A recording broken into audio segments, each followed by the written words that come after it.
Rohan Marley isn't just Bob Marley's son, he's the living embodiment of legacy, entrepreneurship, and passion with purpose. Starting a new company. I'm one of Bob Marley's sons. Please, would you like to try my coffee? It took me about a few years. It took it 13,000 stores. If your dad just appeared and he was alive right now, what do you think he would say to you about all these businesses you built? Show me the next one. What it is, Brad Lee back again with another episode of Dropping Bombs. Today in the studio, I got a big treat for you folks. You won't believe it, but my man Rohan Marley is in the house. What up? What up? You already know. Joint in hand. Well, I asked you first, you know what I'm saying? I'm just wondering, I wonder how good that is. This is called King Clementine of our Lion Order brand because I got my own brand. So this is my top strain, and let me tell you, it just tastes so lovely. It's got like a nice body to it. The flavors are lovely. I love my herb because I love the terps, you know? Because I like when I burn my herb, it's like a meal to me. You feel me? So when I'm Yeah. smoking my herb, I need to taste my herb like how I taste my coffee. And folks, if you guys don't know who Rohan Marley is, you're probably been under a rock. But Rohan Marley isn't just Bob Marley's son. He's the living embodiment of legacy, entrepreneurship, and passion with purpose. Born May 19th, 1972 in Jamaica. Now, if I get this wrong, you let me know. But Rohan carved his own path far behind reggae rhythms. He was a linebacker at the University of Miami, playing alongside legends like Ray Lewis and Warren Sapp, proving he hits just as hard in life as he did on the field. But Rohan didn't stop there. He transformed from an athlete to a business mogul, pioneering the sustainable coffee movement with Marley Coffee, blending his family name with eco-conscious capitalism. He's also dabbled in fashion, which is tough-going clothing. Cannabis, Tough gong clothing, yeah. tough gong. Yeah, I need readers, my man. I know, I can tell. It's a Cannabis fun way, yeah. ventures. What's the cannabis venture? Lion Order. That's the one, and we're dropping that in Florida right now. We're part of one of the licensees that are legal here, legal movement, and we are in Michigan, and we're getting ready to launch out in New Jersey. So we're happy about that, and Oklahoma. So we're happy about Lion Order, the cannabis brand. Lion Order, and obviously continues to push forward in your dad's message of freedom, love, and resilience with a business twist. Rohan is a man who took the Marley spirit and asked, how do I make this a business empire without selling my soul? Yeah, correct. And you've done quite a bit, of But that. But like I was gonna say, the important part to doing anything, right? And if you're true to self, I feel like the most important thing in life is doing what you love to do. And the things you love to do are your natural nature, because I'm sure everyone wakes up in the morning time as who they are. So we have to still stay as who we are throughout our day, whether it's through business, whether it's through relationships, whether it's just through the daily activities, because anything we do, we're still utilizing the same faculties we use for anything else. So it's just all interpretation. But the key component to all of that, it's the person in charge of the vehicle, which is the body and the words. So the action and the words come from the soul. So anything I do, it must be soulful, business or leisure. bomb right there. You're starting off the carpet bomb program. So let me ask you a quick question, and I want you to be real. What's harder, living up to the Marley name or tackling Ray Lewis in practice? Oh, tackling is easy because if you miss the tackle, you can get up and do it again. you know. But Ray and I, we both play defense together, so we'll be tackling the offensive guy. But for sure, what's more like what's the thing though is really the legacy because it's already been set before you, right? So everyone will know what it is. So when you're off path, everyone knows because it came before you, and you're just following in the footstep of those that came before you, which is my father and the movement of Rastafari. So once you're not on path, it's easy for everyone to say, "Hey man, what you doing?" We don't know that of your lineage. So it's much more harder to stay within the lineage because there's so much temptation in the world to drive you one way and the other way. So that's the thing, and it's life, and it's such as life, right? And that's the challenge in life, is to maintain a life with integrity and have morals. Now you grew up in Jamaica, no? Well, yeah, for partial part of my life up until I was 12 years old, because my story really began when I left Jamaica in '84 and came to Miami to get a new life. Because I moved in with my grandmother and my two uncles, who were really there for me in terms of discipline and guidance. Because as a young boy in Jamaica, after my father passed away in '81, I kind of lost my mind in terms of what I wanted to do, and just being more of a street boy in terms of, yeah, trying to. I admired the outcasts, as you call it, the gangsters, the one that made life with things they just can pick off a tree and make life out of it. I admire those people. Yeah. What was it like living in Jamaica? Was it what would describe it? So, growing up in Jamaica, my mother, she had me when she was young. So I live with her and her parents, right? So I kind of had a complex. I used to call her mother mama, and I call her dad daddy, and I call her Janet. Because I grew up hearing her sisters call her dad in the house. So I just called her dad, and she didn't mind. But after, when you have a young mother like that, and her parents, in terms of being in the workforce, they have also vision of their own life and what they want to do independently. So what I mean by that, I lived in an area in Kingston where I had the opportunity to go to a private school that my father afforded, that all his children would go to that school. But why I say that, within that region, I had the opportunity to take a school bus to school because I was in the route. But my grandfather, when he started working and, being an entrepreneur, he was a carpenter. He had his own carpentry work. My granny worked at like a factory that was like a packaging factory. They call it Metal Box. So when they gained their own independence, they bought a piece of land in a place called Spanish Town, and that piece of land ain't in the district. So they moved me out the district. And when they moved me out the school district, that means I'm out of the school transportation. So now I got to get up at 5 in the morning and make my way to school, from taking a public bus, with like a country bus with everybody, with all grown ass people, and I'm like 5, 6, 7 years old. So I had to learn as a young boy to become independent, because my mother had to find her way because she's young. So she's trying to be an entrepreneur, doing her thing. My grandparents, they work in the day because they taking care of their family, and I got to go to school. So they would put me on the bus, tell the conductor, make sure he gets off the bus at stop 33, and then show him the other bus station, because I got to take three buses to get to my school.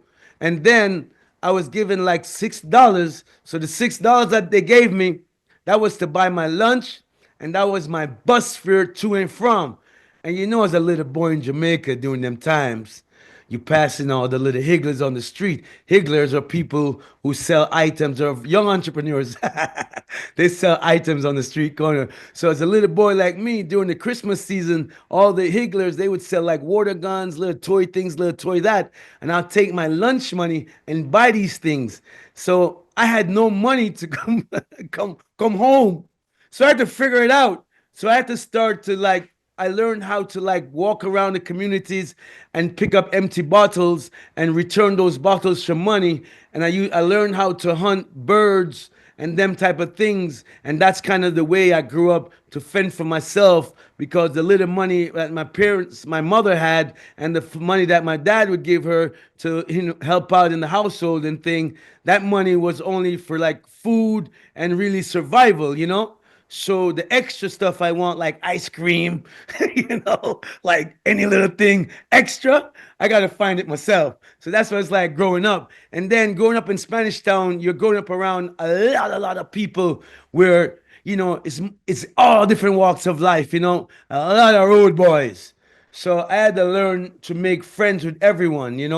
So I became they used to my bicycle. I had a bicycle, and I was the only kid with a bicycle. So they called my bicycle one in the island.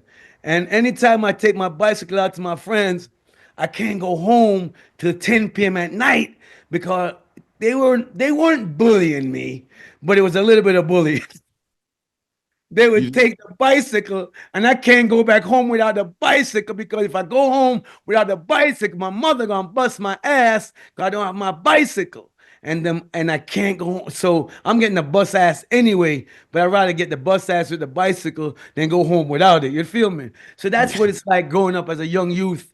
And then I was more influenced by the street youth. So I was more into what they were doing instead of taking the bus all the way to Kingston. So that was part of the reason they expelled me from school because of me skipping school a lot.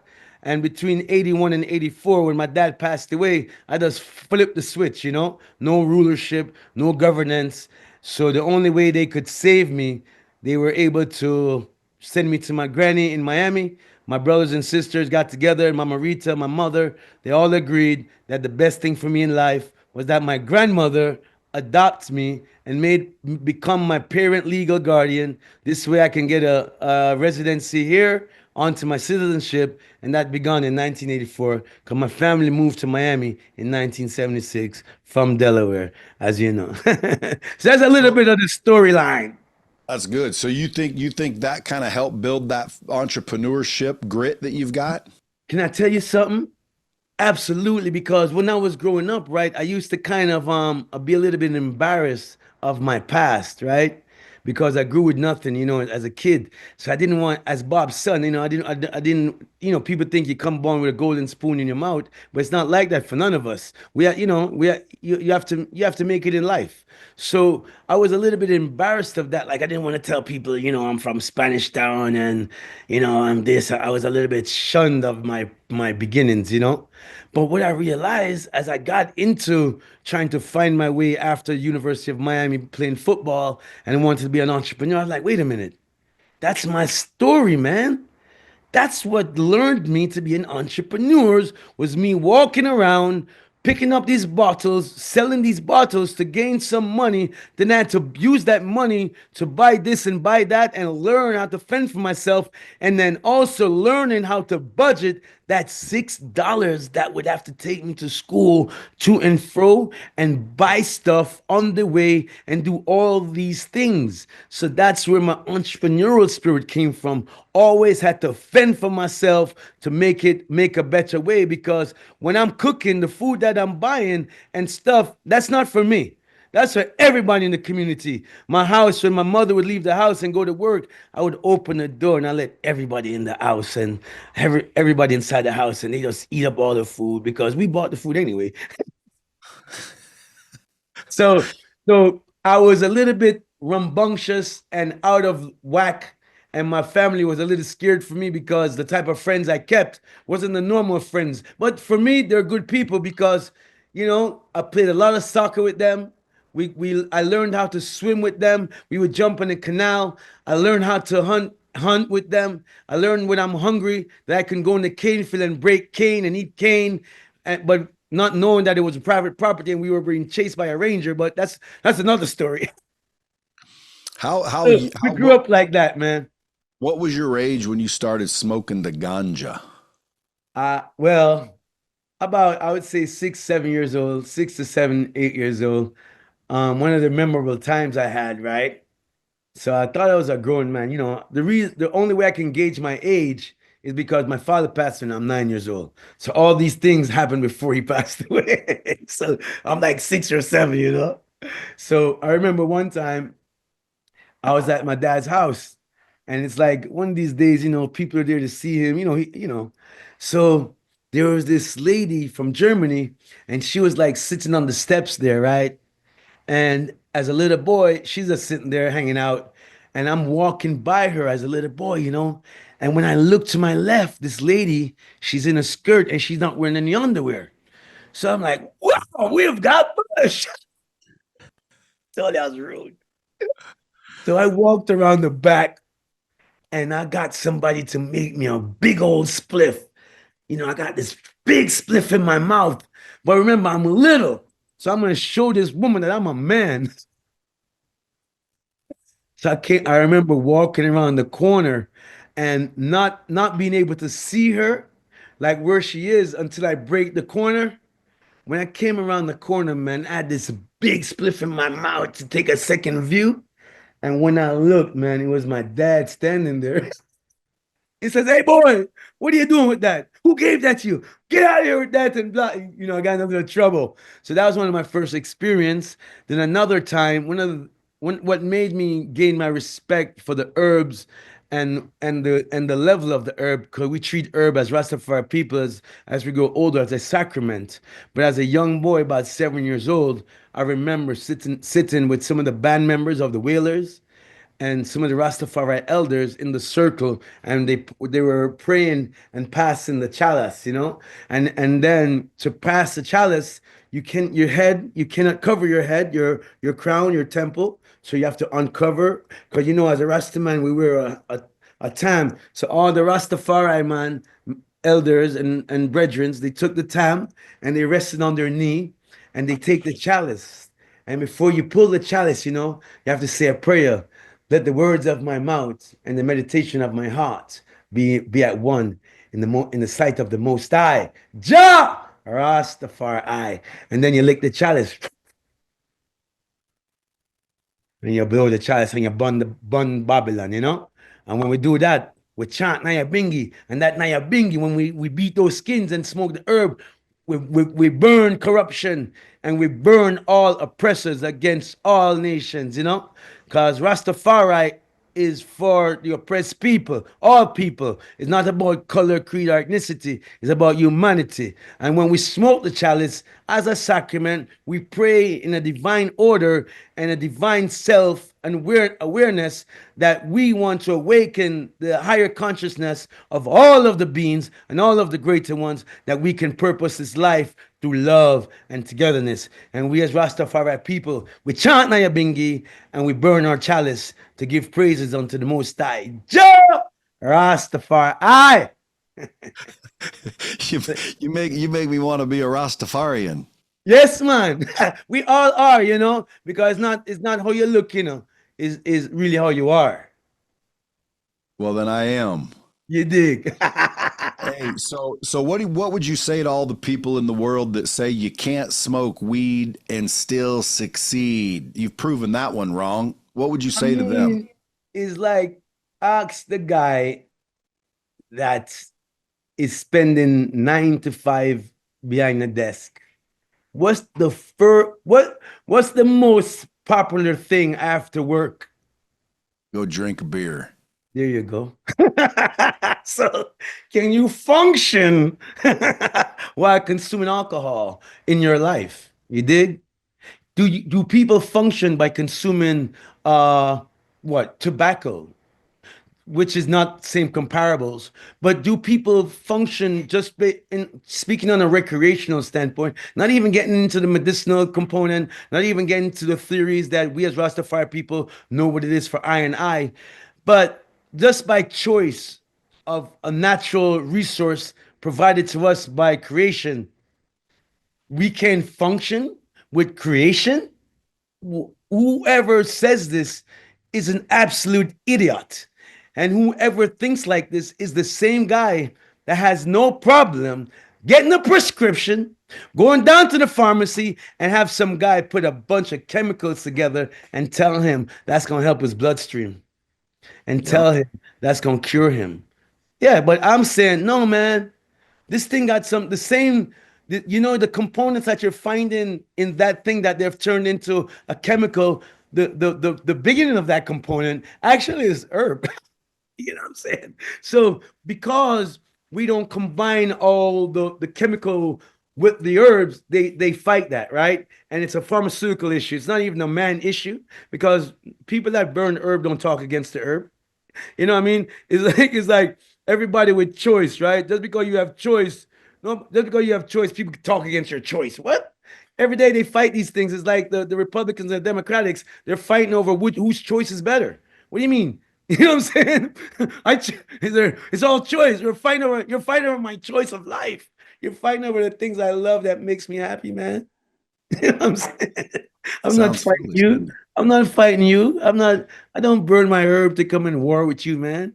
I burn my herb to tell you how much I love you and how much we care and how much we got to work together and how much it's going to be a better life if we can just see eye to eye, dig?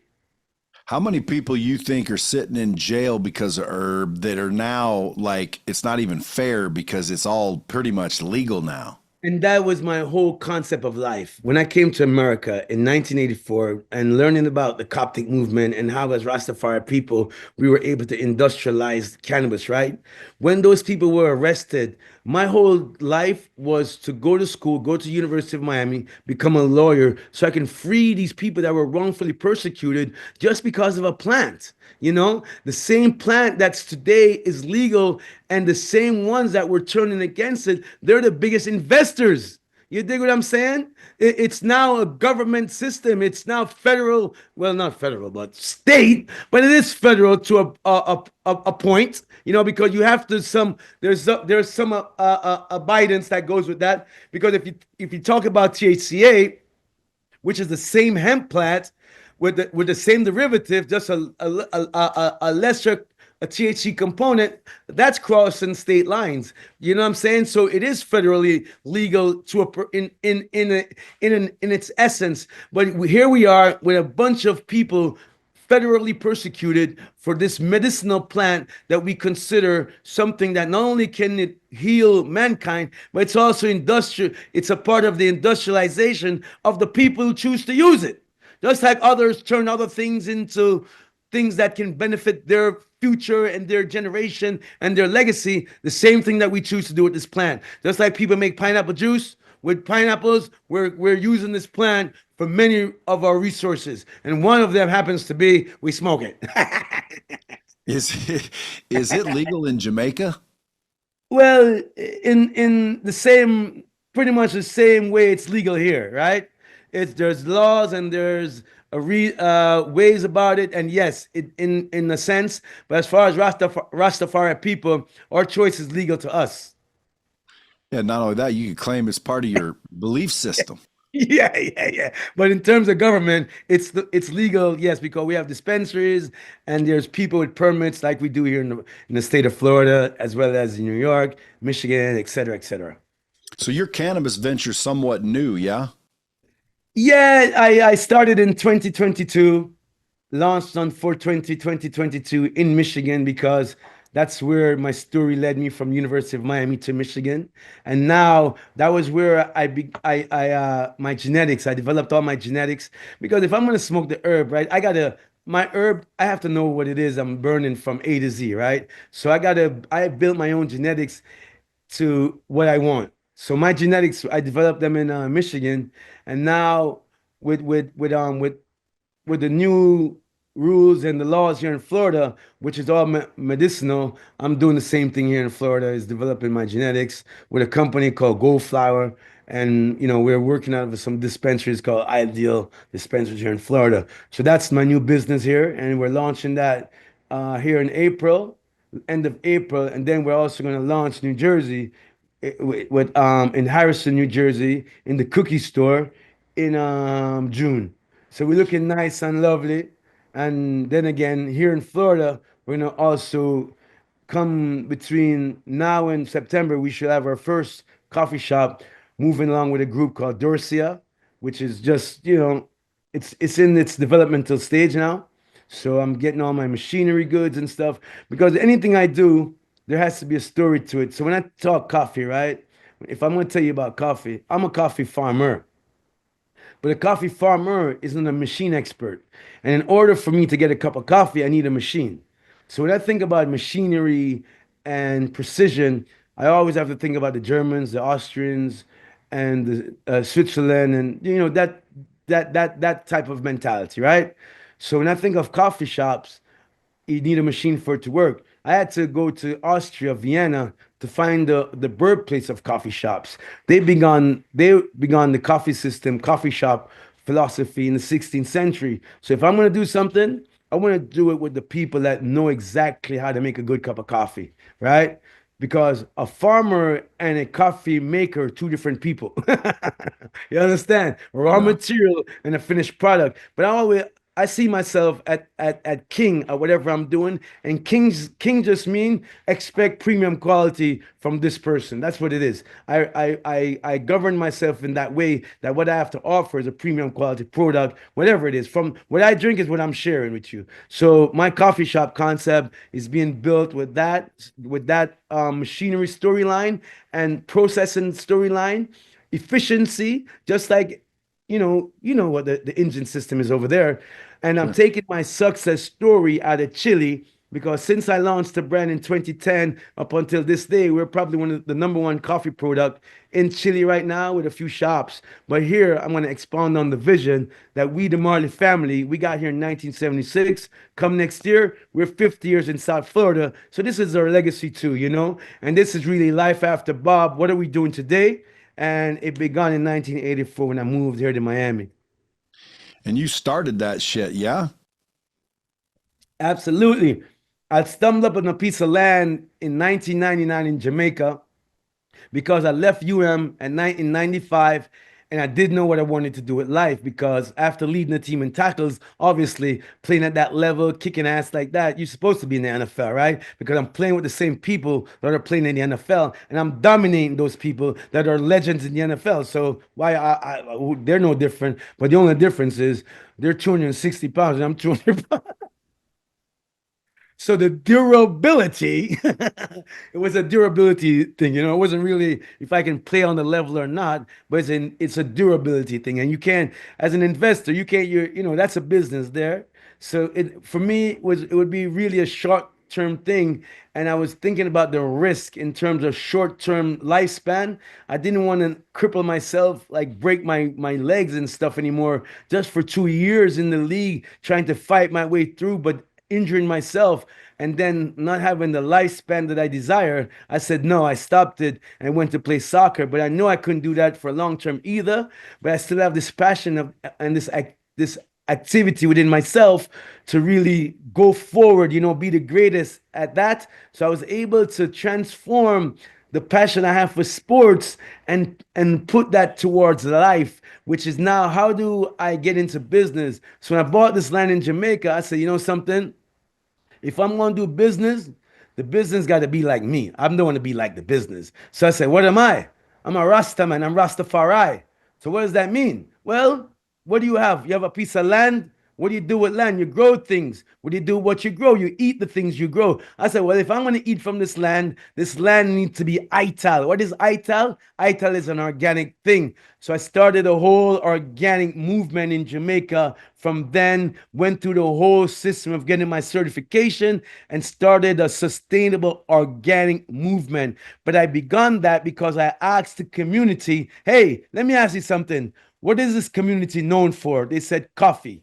I said, coffee like oil? They said, yes, Mr. Marley. They said, what's on your land? I said, coffee. They told me coffee. I said, really? They said, yeah. They said, yes. Blue Mountain Coffee, the best coffee in the world, of course. So I said to them, do you know anything about coffee? They said, yeah, Mr. Marley, we've been farming coffee all our lives. So I said, well, all right, we're in the coffee business. So then I started to take my little bit of allowance and start to learn how to grow coffee, study coffee. I brought internet into my father's house because there was no internet because I wanted to research how to grow organic coffee. So I started to research and learn from seed to cup. It took me 10 years to develop this concept of how then from a farmer you how do you take that cherry and turn that cherry and put it in, get it roasted, put it in a bag on a shelf so someone else can join it and taste what you have. So I had to go through that learning process. It took me 10 years, 4 years in Jamaica, 3 years in Los Angeles to understand, the wave of the organic movement and then living in Ethiopia for 1 year, understanding the coffee international, the global aspect of coffee, and also being there, I learned that Starbucks was buying coffee in Ethiopia. And I said to myself, I said, well, man, if the biggest coffee company in the world is sourcing coffee, they don't own a farm? I said, I own a farm. I said, you know what I'm going to do? I'm going to take my little Jamaican story because the government, they wouldn't give me an export license because I wasn't producing enough on my 52 acres. So I had to I had to recollaborate. So I said, you know what I'm going to do? I'm going to take my little Jamaican story as my inspiration as to why I'm in the coffee business. I called this little friend that wanted to put up $100,000. I said, hey, man, let me tell you what we're going to do with this money. I said, do you know who my father is?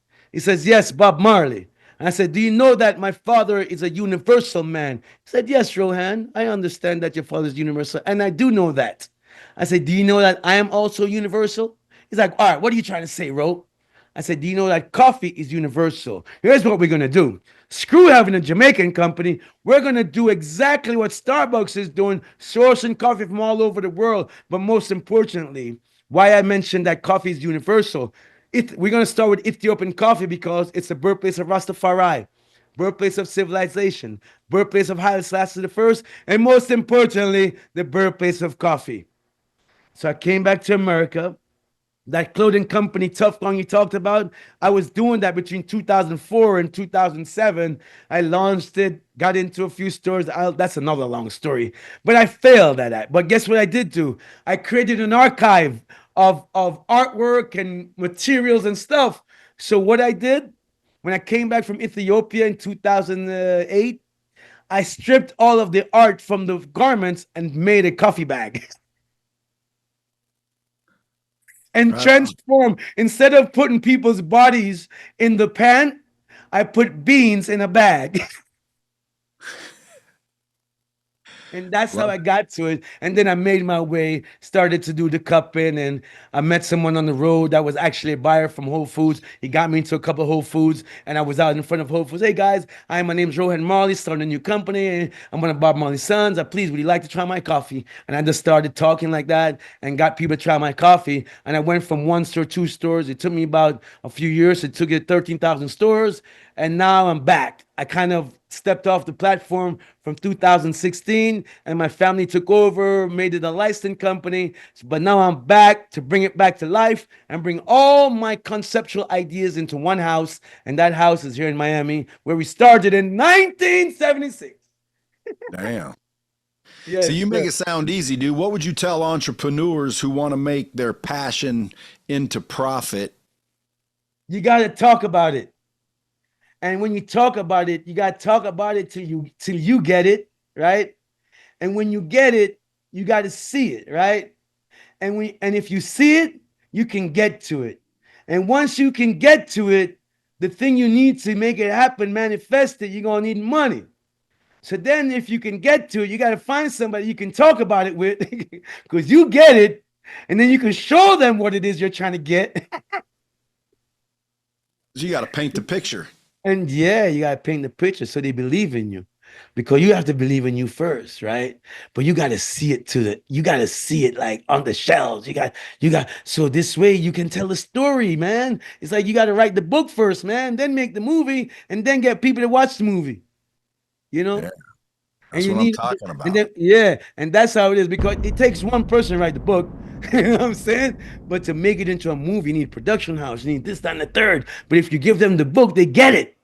But you got to write it. And writing it meaning speaking about it and visualizing it yourself and seeing that product in your hands. And this way it can be manifested, you know? But you have to make way. You have to do the groundwork, meaning you have to be able to at least create one, right? You have to do if it you got to be able to do one yourself.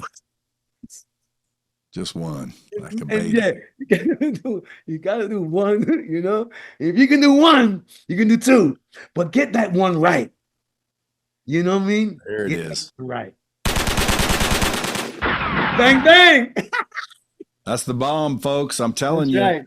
no matter what you're doing, you got to do that. That's freaking actionable advice. So, Actionable. so do you see the cannabis ventures growing bigger than the coffee? They go symbiotically, you know what I mean? Because as an entrepreneur, you see things like as products, right? So as a king, I drink coffee, I smoke herb, I drink wine, I do this, I do that. So they all work together. So that's why I when I think about those things, I think about the next phase is hospitality. And the hospitality is myself creating a product that you can come into my world, our world, family world, and being able to full joy all the things that we've envisioned and the just the natural progress of taking legacy and being who you are, creating what it is that you have to present. So it's like that, and you just have to do it. And that's, I don't know if what I said make any sense, but it makes sense to me. Hey, if your dad just appeared and he was alive right now, what do you think he would say to you about all these businesses you've built? Show me the next one. Show me the next one. Eee. Hey, Yeah, because so what are you gonna do with life? What are you supposed to do? Just sit there and bubble up with information? Well, it's like, okay, forget about like I was trying to say this today to someone, forget about the money that comes from what someone creates, right? Just leave it as creation. Now, what are you gonna do as a human as your creation? You dig? Like, you know what I mean? What like forget about say you have money that you can do like okay, but forget about the money that you can buy food with and but what is like say you only got water for your pay and your legacy your family was paid in water and when you go to the back of your yard you got tanks and tanks and tanks and tanks of water that you were paid with and this is your wealth water not cash. What are you going to do with all this damn water? You know what, the first thing I'm going to do, I'm going to make a community pool that I'm going to charge everybody $2 to come in my pool because I got mineral water, blah blah blah. And then from that, what are we going to do? Well, you know what, we might as well start making water bottles because we got enough water and we can, you know what I mean? So that's what I'm saying. The wealth is not the money. The wealth is the information. You dig? And now within all that fucking information, how can you extrapolate the things that resonate with you? Because nothing's new under the sun. It's all been did before and done before, and it's gonna be all doing over again. You better get in the wheelhouse, bro. You know what I'm saying? that's right. It Money's is. just a tool when you It's look just at it. a It's just it's a just a tool. tool. It ain't life. It ain't life because well, you're gonna sit there. You know what happens when you have money and nothing else to do? You sit there and you get fat. You know what happens when you get fat? You start eroding your arteries and all this, and you just that's it. Your life force is gone. Factual. So you play football like a beast, obviously. You built businesses like a boss. How did you channel that aggression and competitiveness into this peaceful, loving entrepreneurship? The peaceful love and entrepreneurship started from my granny and my uncles and my family because they're like that. And I watched them do it. And my granny, with the way she is, with her discipline and the order that I learned from my granny, my father's mother, my father, my just everything of my family legacy is kind of not wanting to fail in the eyes of my family. That's one of the main driving force because what I'm carrying is my father's work. So you have to be careful with that. You know what I mean? And I'm a child of my father and I'm a lover of my family. So I'm here to uplift. So that's it. That's what I kind of do. And that's how I get it from. And that's kind of my thing because I remember when I played football, I never wanted my brothers or my uncles because they raised me so to be so tough. I never wanted them to see me on my back. I never wanted no one to knock me backwards, you know? So that same energy, I was able to turn that into business because I never wanted my back to get dirty. You know what I mean? I always want to be Mm. going forward. So I gotta, you know what I'm saying? So that's the linebacker mentality. Hey, I always say my spirit animal's a rhinoceros just for that reason. Yeah. And mine is a lion just because of my size. People always ask me, man, why a rhino? I say, have you ever tried to stop one? They're Yeah, like, you can't. You no. can't. You can't pierce one of those. Yeah, and And they nor say, would you even try. Yeah, no, you that yeah, you that's not someone you that's not somewhere you want to that's not a ring you want to go into. Not That's why even the lions want to go in that ring. But you know what the lion is for me, right? Is is the stature in terms of that self, right? And understanding that he's not the greatest and the biggest and the fastest, but he commands that respect just because of his way, you know? And the honor that all the other lions and beasts have for the lion for that moment, right? Because it's the respect is not when the lion is hunting, is when the lion is being self, not when he's hunting, not when he's being a predator or that life system, but it's when is being self, the spirit of the lion, you know? It's not the hunter part of the lion we love. We love the spirit and the lion and the energy and what he means to the family, protector, those symbols of the lion we love the most. So that's why it's Lion of Judah. That's why it's Lion Order. That's why it's Rastafari. That's why it's Haile Selassie the first. And that's why it's the teachings of the Most High, family, and all these things. And they embody that. So that's where everything comes from. It comes through that. and that's why the lion's the king of the jungle. Yes, and I am trying to be not in a jungle, but over here in concrete jungle. You know, a lot of people don't know that elephants have sex hormones in their feet. Did you know that? Wow. Yeah, if they step on you, you're fucked. Yee. So I don't know if I let you answer the question. Do you think do you think the cannabis ventures is going to foreshadow and outgrow coffee? No, never. It's like saying it's oil. It's like commodities, right? It's like is sugar gonna be better than whatever else is there, or it's not. No, it's just an added. It's just another component to the SKUs. You know what I mean? Because if you look at the market, it's oil and coffee. Sorry, if you look at beverage, it's water than coffee. So I mean, it will never. But what will happen is it would just have more command for space than before. More, on the forefront than before, and more people accepting the fact that herb is no different than it was before. I don't know, more customable. I don't know the word for it. More acquaintable. That's There's it. I don't hear of a lot of medicinal purposes for coffee, but I hear a lot of them for cannabis. There you go. But coffee does have its medicinal purposes, but you just have to get into the depths of it because anything with energy has to do with the brain, and the brain works so fast, you know. So if your blood and brain can keep up with emotions and stuff, it helps to kind of keep you steady on the thought process. It's really in the quickness of the mind and being able to articulate your thoughts and deliver your thoughts. So coffee helps with in the brain component in my world, in my mind, and what I think of coffee.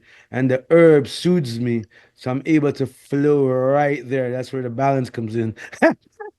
Do you ever like have to go to meetings and shit where you think I better not smoke? Nah, 'cause I wouldn't be able to think. So literally is it's from like No, waking up to no, but going to remember bed. what I told you before, right? I'll never do something that I have to be like that thing. If that thing ain't like me, it ain't for me. You dig? Because we live a way of life, and that way of life is, you hear me? I love to laugh. I'm still serious, but that laugh is for the moment. It's not for what I said. It's for how I feel. It's not for. I'm not telling jokes. I just feel good, so I laugh at. It's not for you to. I'm not laughing 'cause I want people to laugh. No, I laugh because I feel good. You feel me? So Yeah, but it's not for what I said why I laugh. It's because what I said made me feel good. It gave me a good feeling. So I laughed at it because I'm healing my own self. So you know, that's right. I'm, Folks, you I gotta make make myself happy. dude, I believe happiness is a choice, man. Don't Here you you? go again. And guess what people like to do? Fight against your choices. Yeah, it's crazy to me. What's the Rastafarian think about like frequency and vibration? So, like I tell you again, herb, right? Herb is a wayword, and in wayward meaning, It's a way for stillness and a way to really tap into the frequency, because when we talk of frequency, we talk of the ether, we talk of the higher self, the higher consciousness, you know? So herb is a part of that whole, from the physical world, to help us attain the spiritual mindset and that divine way of life. So it's really principles of ways to tap into the ether, to tap into the frequency. And the way to tap into the frequency is a part of stillness. So the herb helps to align you with the stillness and such. Because I also believe in psilocybin and the medicine, all medicinal plants and things of this land. So all these things are a part of the higher self and the stillness of self, so we can accept what it is that the eyes can't see, but we can feel, which are the frequencies. So that's how we feel about that. Yeah. I'm big into that right now. I see people wake up in the morning, they reach for their phone, they get a bad email, and all of a sudden they decide. Done. And that's what Imagine that shit. Imagine that. So if you didn't get that, if you didn't look at your phone for 1 hour, you wouldn't have felt bad for an hour, you know. Yeah, but You at even if you least did, yeah, but even if you did, listen to what I tell people. I'm like, listen, you reach for that phone and then you get pissed off or you get depressed or whatever, you get triggered somehow because of that email. And when you really think about it, you decided to get that way. yeah, So even though it wasn't really consciously thinking, right. it Right. got you mad, and then now you're mad, and it's like, who made you mad? Well, that That email made me mad. right, An right. email Some can't make words. you mad. Email can make you mad. You made It's just yourself words. mad. You What made kind of yourself dumbass mad. chooses to be mad when you It, got the same choice to be happy? that is it right there. That is it. Because there you're that means you're controlled by an outer force, That means you're right? out of control. Yeah, you're out of self-control, man. Yeah, because I mean, think about it, Rohan. Listen, so Facts, facts. somebody walks in a room and says some rude shit, and everybody in the room gets pissed off, and then the guy leaves, and someone Yeah. goes, "What happened?" And they'll say, "This dude came in here and Came in pissed and us said off." And if you think about it, it's like, do they got control of your mind? No. Well, then how did they piss you off? Because if you really get truthful, you look and you realize, I decided to react that way. I decided to get choice, pissed, which choice. means it's a choice. And if you can control and understand that we have free will to choose, even though, yes, it was a bad email, I could have chose to respond differently. I could have chose to stay in a different vibrational frequency. And I call it heavenly frequency and Yep. then earthly frequency. And I don't want to be in the earthly frequency. I want to be in the heavenly frequency. And whose choice is it? Yeah. Mine. And Rastafari people, we think that herbs help us to transition, whether it's mint tea, whether it's the whole ganja plant, the marijuana plant, whatever plant medicine that we can have, we feel like herb is a part of that. So that's where that comes in, and we all need that, right? We all need to inner balance self. And inner balance self is like taking a breath. You read that email, you take a deep breath, man. I promise you it will pass. Dig. That too shall pass. And it's Yep. all into the stillness, and it's a choice. It's all like, and today, man, it's really about choice, man. And but is it well, what is your choices for? Your choice must have a purposeful intention. And it's like passion and purpose. We talked about it, right? Passion with purpose, life with purpose, thoughts with purpose, way with purpose. So it's really that self-control, and it really starts from within, because all those thoughts that come within your head, it's like, because words are like the wind, you know they just go to and fro. Words are Dude, let me name one of your product lines for Lion's Order. Name one of the most potent, perfect ones that get you creative and just freaking unbelievably perfect. I want it to be called Heavenly Energy. Wow. All right. Deal. Lion's Order, Heavenly Energy. People be walking in going, dude, I'll take the Heavenly Energy. Rastafari. Seeing rather. I Hey. Yeah, I love that. Heavenly energy. Yeah, man. Like that. Yeah. H Yee. H H-E, sorry. H-E. Hey, let me ask you a question. Have you ever had to tell someone, hey man, just because my last name's Marley doesn't mean you're getting a discount? All day long, bro. When your name Marley, it's supposed to be for free. Yeah. That's what they think, you dig? I'm like, man, my G, come on, man. How can you go out there and buy other people's stuff, but then you come to my shit and you want me, come on, man. You don't even know this guy. You know what I mean? So I'm like, Dude, I dude, come say on. I say it all the time. A buddy of mine owns a restaurant, and my friends always go, "Dude, call your buddy and see if we can get free food." I said, "Dude, he's my buddy. Why would I do that?" Right, that's where we're supposed to go eat at. That's where you're That's supposed right. to spend your money at. You dig? You know what That's I'm saying? right. Why you want free food from Bud, but then you go over here and spend your money with random Joe?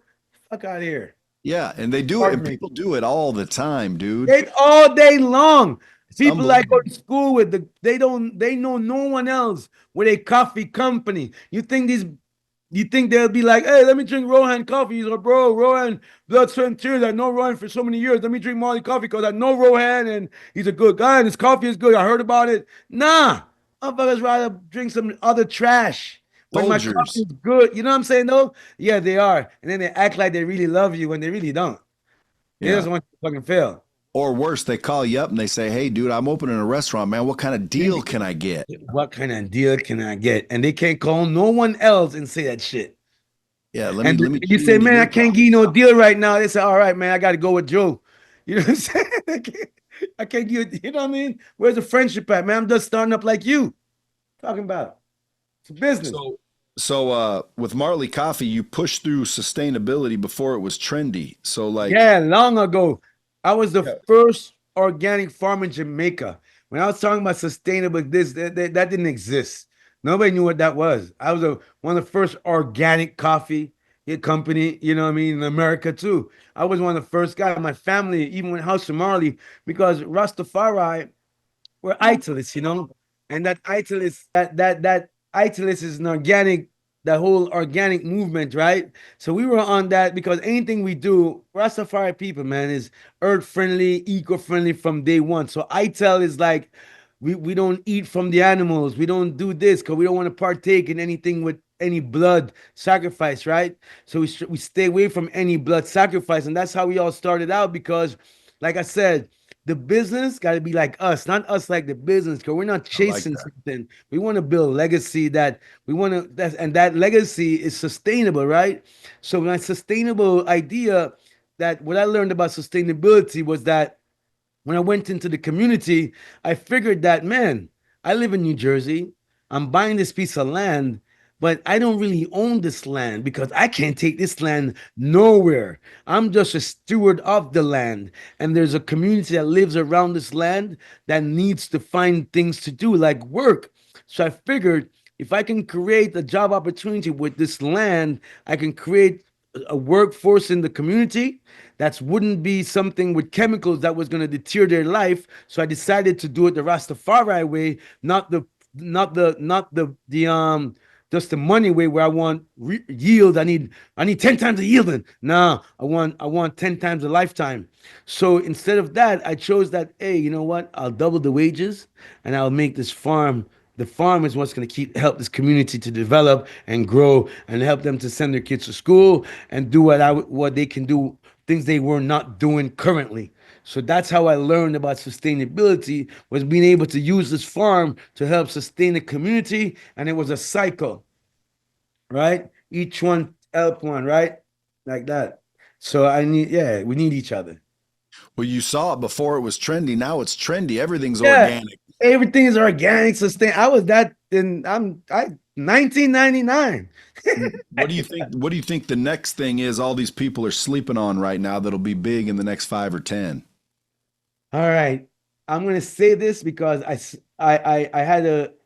just bit my tongue too, because I guess I am to say that. So let me tell you, right? So I'm gonna talk coffee because that's what I'm doing right now. If you think of coffee, right? And if you think, I'm gonna ask you a question, right? And I learned this, don't think I'm the smartest guy in the world, but I learned this from my Austrian family, my Vienna family, right? if you think of a beverage company or any beverage, whatever, what is the most important component to any beverage company, any beverage establishment, coffee shop, blah, blah, blah, blah, blah, blah, cafes in general? What's the most critical component? Water. Man, you're a smart. 90% water. How about that? But guess what? What does that, so if you're 90% water, what does that make you? 10% coffee. Everything else. And what is that? What kind of, and if we're talking majority and minority, what type of company are you, sir? Essentially, a Yeah. water company. Hey, you ever hear the story about the coffee bean? Tell me. No, wait, let me finish this. Then you tell All me right, that go. because I want you to get it. All right, go. Because what I'm saying though, the way forward is technology in the gastronomy space. Because what it is that people think that filtered water is good water. When you filter something, you take all the minerals. Water needs to be structured, right? And remember, anything that's being added to water, it's an extract, it's a concentrate. And what are concentrate? They're mainly oil.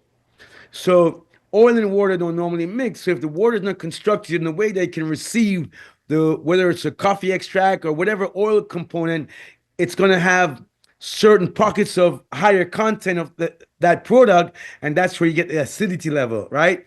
So when the formulas bind together, which is the water and the oil, the coffee, and it's really done with a structured product, you get a balanced cup of coffee. This way, your consistency in your product is like that because you have to have a water system in order for your product to taste the same wherever it goes.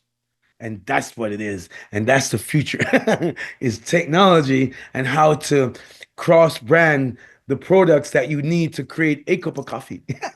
And Well, how do they bind within your end result? And that's the next wave, right? Because anybody can get a machine and say, I'm doing coffee, but I don't drink that type of coffee, man. That because your coffee tastes like this over there and this over there. So you're not getting a true experience, yeah. right? So it's really now the consumer experience needs to elevate, and the merchant or where yes the needs to really spend more time and more care for who they want to be build a loyal customer base and how they're treating that, right? And it has to be done this way. If it ain't done that way, you're cheating the people, man. You're Are you cheating, gonna are man. you gonna are you gonna open up brick and mortar coffee shops too? Yes, sir. And that's what I'm talking about right now. But I couldn't do it without going to my brothers in Vienna that I told you the story about the 16th century, how because if I'm going to do a coffee shop, I do it with the right people. So so I need technology. And that's when I talk about the machine between Austria and Germany. I had to go there for the machine side, the efficiency of how to operate this engine. My engine got to run away that my oil and my this and my that works together. So the gas and the oil and all these things, when you pump it out, is giving you full octane level. You know, so You that's know, my I would finished product. I would add one thing to that, and maybe it could even be a visual thing that only your coffee shops have, where you walk in and it's above your head and it's a big vortex where the coffee has to come from the water going through the vortex, becoming restructured.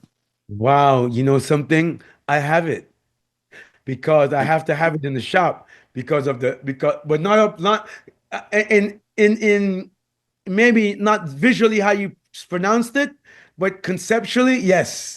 There's that component to it where that whole water life, yeah, it's there because I have to show you the structured water, you know, I have to show you. Yeah, but So I like have that, if you put like a big, right, the water, vortex, right in the center, and and well, it comes down and people can see it getting yes. structured, and then But that's why boom. I'm gonna when I show you the product, you're gonna even be like, yeah, that's what I'm talking about in terms of like now how to make this a wow, give it a wow, you know?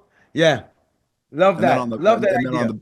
the the back of the bags on the shelves, put a little QR code where people can buy their own Marley vortex. Yeah. Oh my. Yeah. Because you can take shit water and run it through a Structure it. vortex Yes. and it brings it back to life. I promise you, when I show you wait a second. I have it. Wait, I'm gonna show you here. I have the damn. Oh wait, let me show you what it looks like. It's a smaller version of it. Max. Oh, yeah. So it's a smaller version of the what you're saying. I'm gonna show it to you. Yeah. It's a smaller version. Yeah. It's- There it it's- is. You see, you know what though? That's why that's why you talk about magic, you know? Not magic. I don't like magic, the word, because people make it not positive, but it is positive to me. And you said heavenly, heavenly energy. Energy. Yeah, you said heavenly energy. And that's what that is. And how you know is because so said, so done. You know, you speak of it, and I'm telling you, you think I'm aligned. I'm right in the moment because I showed you what you're saying, right? And just on a bigger scale, but that is what you're talking about right there. That's it right there. Well, it basically turns it into living water. That's what it is. And that's the magic because water, right? So by the time you get water in the pipe, the amount of things that has attached itself to that water, it's not like it came from the stream again, right? So it's It's it has dead. lost its based structure of what it's supposed to be from a natural state. So the key is that's not doing anything for your body. You're just drinking bloated. You're getting bloated, and it doesn't have the right amount of oxygen because all of the clouds, it's polluted, so there's no oxygen in it, right? So it's not giving you the life you need, and you're not getting the energy because it's not getting to your bloodstream. It's just going into your. It's just going into through your urinary tract. Dude, You're spitting it out. I got a vortex on my counter, and before I drink any water, I run it through the vortex to get it restructured and living again. And Yeah. most people think this is an elaborate piece of machinery. It's just a vortex. Right there. Yeah, it's that's what it is. Because it needs life again, you know? It needs like the rocks and the like the interpret it because that's what it's been the natural resources that made it what it is. It's the rocks, it's the things it flows through to get it's what keeps in it a flow, and it's to recreate that, and that's what you have, and that's what that system has. But every product needs it because or else you're not doing just because it's like come on, you're like putting what are you putting into your body. You, So you'll it's have you'll have the only coffee with living water. living water, yeah. And well, the only one over here because the Austrians have been doing it. They figured it out early. But they're like Rohan, you're the only person in the world that we want to share our ideas with. And that's why they were able to create a machine that we have the structure in the machine, in the coffee machine. So it's dummy proof. I don't need a big barrister to make anything. I'm using technology now because everybody wants to show off. Oh, I can make a this and that. No, I don't care about your this and that. What about the product I'm consuming? I love the picture that you did a horse on the damn top of the thing and with foam. But what about the coffee? How is the coffee in the water? You know what I'm saying? So that's where I'm coming with technology, and still I have a coffee story. But I'm just a coffee guy with a vision. You know what I mean? And how to give you the best cup of coffee because when I planted that seed, I thought about giving you the best cherry, right? So how then I make and how do I finish my product in the vision that I have? And that's all a part of it. And everything that we have said today is what really brings me to who I am, my whole journey, my whole life. Well, I think the Bomb Squad, which is my audience, is going to be definitely seeking out one of your stores to try the coffee. Please Hey, do. so Please do. the coffee bean story. So you take a boiling pot of water, and you take like a carrot, and you take an egg, and you take a coffee bean. Now, when you put the carrot in the water, the carrot goes from hard to soft. It changes the carrot. Doesn't Yeah. do anything to the water. Really. Then the egg, you throw the egg in, it goes from soft to hard, right? Changes the egg. But What?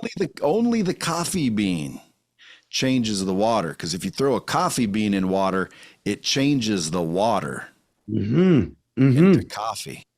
And Yeah. so, yeah, Yeah. they wrote I read a book with John, Really. yeah, John Gordon and damn, why am I freaking Damon West? And it was all about how you want to be a coffee bean, man. You want to change the environment. You got to be a coffee bean. You can't be a freaking carrot that gets changed by the environment. An egg gets changed by the environment. And you can throw Yeah. all kinds of shit in that boiling water and it doesn't change the water. It changes the thing. But Yeah. if you become a coffee bean, well, now you're a change agent. Wow. You Wow. You're the transform engine your of environment. change. Wow. Wow. Wow. Wow. Wow. That makes so much sense. We just talked about it. And the reason you remembered that, right, is because I said 10% is just coffee and the water become coffee. That's The right. coffee didn't become water because there now, you see that? There's the science because here you have 90% of water and 10% coffee that still made it 100% coffee. It's That's right. 100% a cup of coffee. I like that. Like that. I'm gonna use that story, bro. I love that. Go ahead. It's Go part of ahead. me. Feel It's who I free. am. You walk I'm into a a room, change agent. yeah, you walk into a room, you make the room like you, not you like the room. That's right. That's right. So you Yeah. got your roots in Jamaica, dude, but you've built globally. So what's one lesson from Jamaican culture that every entrepreneur worldwide should adopt? When you have a routine, your routine should be when you wake up in the morning, brush your teeth, wash your face, and take a bath. And at night, brush your teeth, wash your face, and take a bath and start all over again. Yeah. You Do could that. almost literally and figuratively. Yeah, literally and figuratively, because it's these things are what you need to do every day in order to succeed, It's like right? renew. Yeah, you gotta do the things that you love to do every day in order to make it a reality. But this is the way you gotta practice. Just like you brush your teeth, everything gotta do. You gotta be on it. You can't brush your teeth with a toothbrush one day, then tomorrow you're using a rag, then the next day you're using your finger. You know what I'm saying? Gotta All right, stay with it. last question, because I know you got to go, and I've already kept you 9 minutes past. If you You're could sit good. down with your dad for 1 hour, would you Yeah. ask him for life advice, business advice, or would you just roll one and vibe? You know what? If I can sit with my dad one more time, all I'm gonna do is just sit there with my dad one more time and let it be. Just let I don't gotta ask anything because if I would be asking, that means I'm living in doubt, right? That's right. So sitting with my father is of age, you know, and it represents maturity and it's a level. So I just give thanks for the moment and cherish it and know that this moment it will only last me an hour to just smell, touch, feel, and just see. And just take this hour as the most precious hour of my life. And just remember that forever and ever and ever again. And hope to get another hour, another day. Well, I'm sure you will, my brother. Well, I Rastafari. appreciate your time, my dude. I hope you all the success in the world. The Bomb Squad, how can we help support you? Yeah, man. And how you help support me is just the things that I'm doing. Just let me know how it's doing. So that means you have tried it. Try it out. Try it out. Where Test can me. we follow you? Ro Marley at Ro Marley on Instagram, and I'm at Ro Marley on the X platform. And for now, that's where I'm at. And then at Lion Order, and obviously the product is at Marley Coffee. You guys heard it. Go follow him, support him, buy his stuff, and help heal the Rastafari. world. Appreciate you, my friend. Thank you, bro. If I can ever, Rastafari love. if I can ever do anything, let me know. Please, man. Please, we stay in touch. Indeed. All right, my brother. Appreciate you. All Thanks right, for bro. coming Take in, care. folks. As always, you just heard the gems. Until next time, keep it real.